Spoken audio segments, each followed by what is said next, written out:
हाँ तो hello brilliant students and brilliant people, how are you? I am going to talk about class 9 physics. Chapter है आपका work power and energy से। आज का lecture आपका है 4।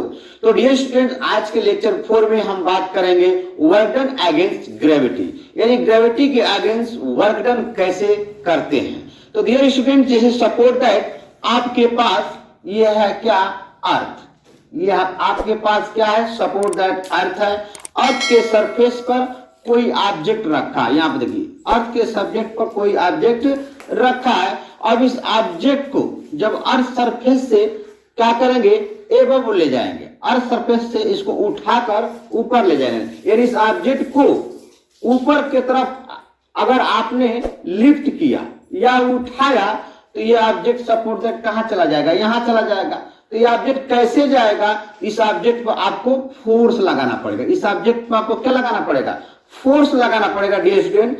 और देखिए जब इस ऑब्जेक्ट को जब फोर्स लगाकर ऊपर ले जाएंगे तो ये ऑब्जेक्ट इस अर्थ के सरफेस से यानी ग्राउंड से ये ऑब्जेक्ट ऊपर को जाएगा, ऊपर को डिस्प्लेस होगा। ये ऑब्जेक्ट ऊपर को डिस्प्लेस होगा। तो ये डिस्प्लेसमेंट एस के जगह पर आप क्या लिख सकते हैं, हाइट लिख सकते हैं। तो डियर स्टूडेंट्स, इस ऑब्जेक्ट पर आपने क्या लगाया, अप्लाइड फोर्स लगाया, यानी इस ऑब्जेक्ट को, इस वस्तु को आपने ऊपर की तरफ उठाया यानी लिफ्ट किया। तो जब ऊपर की तरफ लिफ्ट किया तो अर्थ इस फोर्स के against downward pulling gravity work करेगा। डाउनवर्ड पुलिंग ग्रेविटी वर्क करेगा, यानी इस ऑब्जेक्ट पर एक डाउनवर्ड फोर्स लगाएगा, डाउनवर्ड ग्रेविटी के अगेंस्ट फोर्स लगाएगा। वह फोर्स क्या हो जाएगा, m इंटू जी। ठीक है, यानी इस फोर्स को आप क्या बोलेंगे, डाउनवर्ड पुलिंग ग्रेविटी बोलेंगे। यानी gravitational force, gravitational work done against gravity, work done against gravity या gravitational force downward pulling gravity या फिजिकल टू क्या लिखेंगे आप, m इंटू जी लेंगे। यानी इसको आप और कैसे समझ सकते हैं, दूसरे एग्जांपल से देखें यहाँ पर। यानी अर्थ से जब किसी ऑब्जेक्ट को, बच्चों जब अर्थ से किसी ऑब्जेक्ट को आप वर्टिकली अपवर्ड लिफ्ट करते हैं या उठाते हैं, तो जब आप अपवर्ड उठाएंगे तो उस पर ग्रेविटी के अगेंस्ट आपको ग्रेविटी का अपोजिट वर्क करना पड़ेगा। जैसे सपोर्ट दैट आपके पास ये क्या है, ग्राउंड है यानी अर्थ है। इस अर्थ से जब किसी ऑब्जेक्ट को, देखिए ये कोई ऑब्जेक्ट है, कोई वस्तु है, जब इस वस्तु को आप क्या करते हैं, ऊपर की तरफ उठाते हैं, तो ऊपर की तरफ उठाएंगे तो फोर्स आपको इधर लगाना पड़ेगा या। अब इस ऑब्जेक्ट को जब ऊपर की तरफ फोर्स लगाएंगे तो सपोर्टेड यह ऑब्जेक्ट यहाँ आ गया, ये ऑब्जेक्ट कहाँ गया, यहाँ, यानी ये ऑब्जेक्ट डिस्प्लेस हुआ। ये ऑब्जेक्ट क्या हुआ, आपका डिस्प्लेस हुआ। तो डिस्प्लेसमेंट के जगह पर आप क्या रख सकते हैं, हाइट रख सकते हैं। अब ध्यान दीजिए, इस ऑब्जेक्ट पर, इस ऑब्जेक्ट को जब आपने ऊपर की तरफ लिफ्ट किया तो डाउनवर्ड पुलिंग ग्रेविटी यहां पर वर्क करेगा। ये होगा F is equal to m into g. यानी आप यहां पर कह सकते हैं डाउनवर्ड पुलिंग ग्रेविटी के कारण यहां पर फोर्स लगेगा। ये इसको आप लिख सकते हैं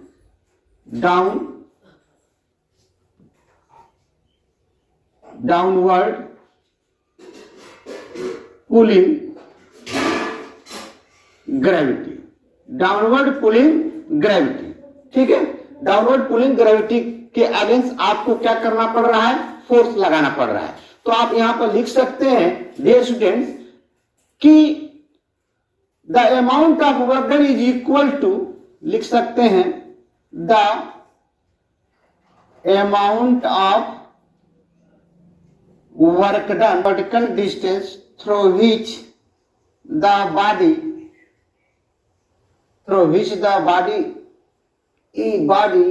is lifted।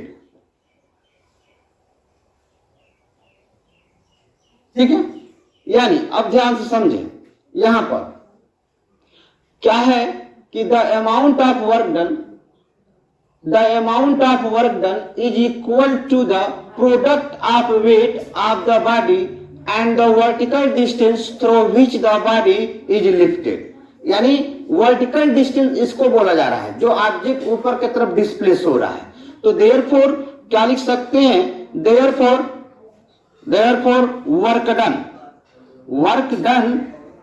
Work done is equal to, आप लिख सकते हो वेट ऑफ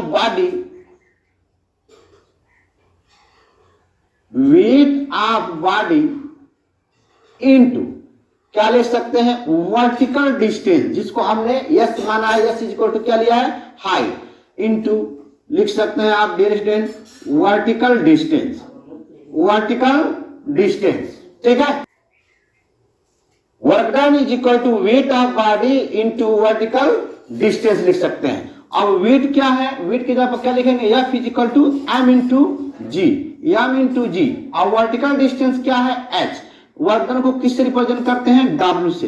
तो आपका यहाँ पर फॉर्मूला मिला W is equal to M G into height. अब एम जी को आप क्या बोल सकते हैं, weight of body. M G यहाँ पर क्या है, वेट ऑफ बॉडी,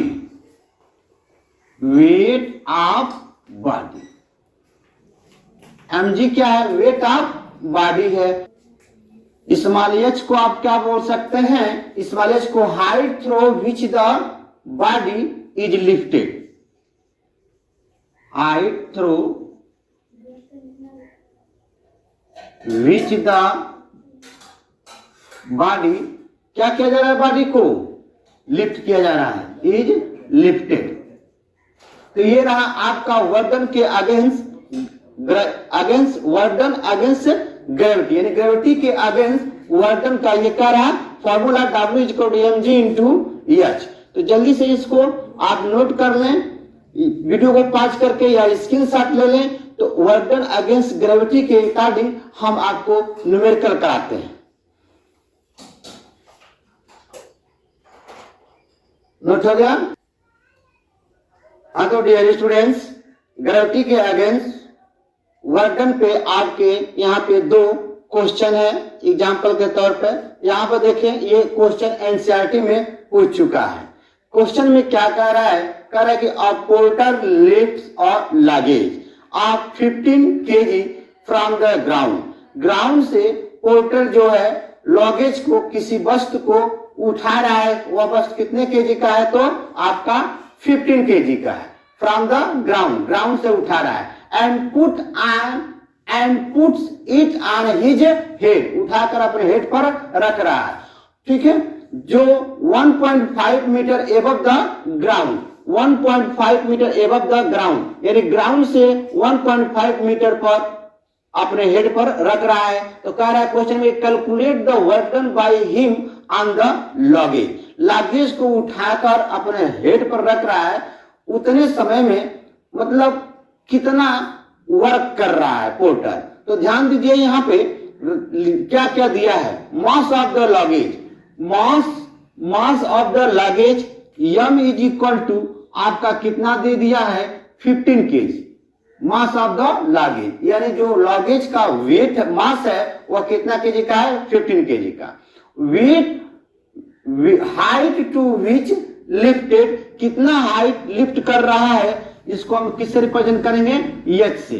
तो ये कितना पॉइंट हाइट ले जा रहा है, ग्राउंड से 1.5, तो यहां पर लिखा 1.5 मीटर।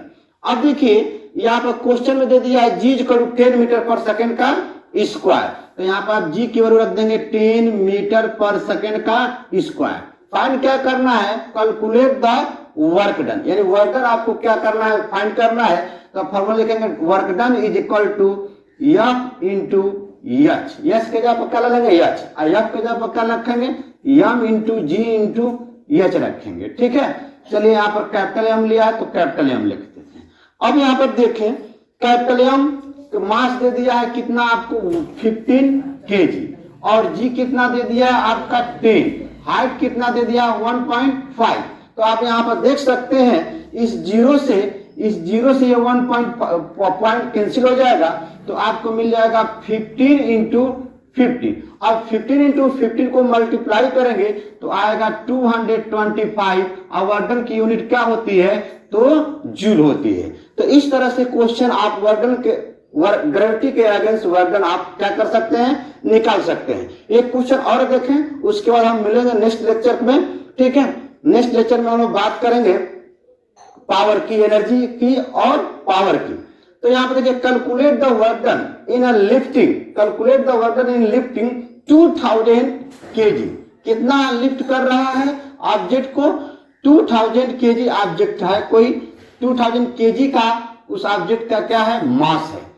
ठीक है, तो through vertical height, vertical height कितना हाइट एवं उठा रहा है, लिफ्ट कर रहा है? तो 20 मीटर बाय या क्रेन, किससे उठाया जा रहा है? क्रेन से। एज्यूम जी की वैल्यू कितना दिया है? 10 मीटर पर सेकेंड का स्क्वायर। तो देखिए यहाँ पर जी क्या है? एक्सेलरेशन ड्यू टू ग्रेविटी है।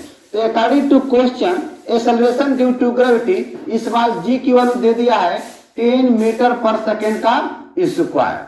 अब मास भी दे दिया आपका कितना? 2000 kg मास दे दिया है, 2000 kg मास दे दिया है। ठीक है, अब जी भी दे दिया है। अब ये जो है यहां पर ध्यान दीजिए, यहां पर क्वेश्चन में कुछ आपका अधूरा है, नहीं अधूरा नहीं है। कह रहा है कि थ्रो वर्टिकल हाइट 20 मीटर, यानी हाइट भी दे दिया है H is equal to 20 meter. अब यहाँ पर आप वर्क डन फाइंड कर सकते हैं। तो वर्क डन का फॉर्मूला क्या होगा? ग्रेविटी के against W is equal to M G into height. M कितना है? 2000 है, जी की वैल्यू कितना है? 10, एच की वैल्यू कितना है आपका?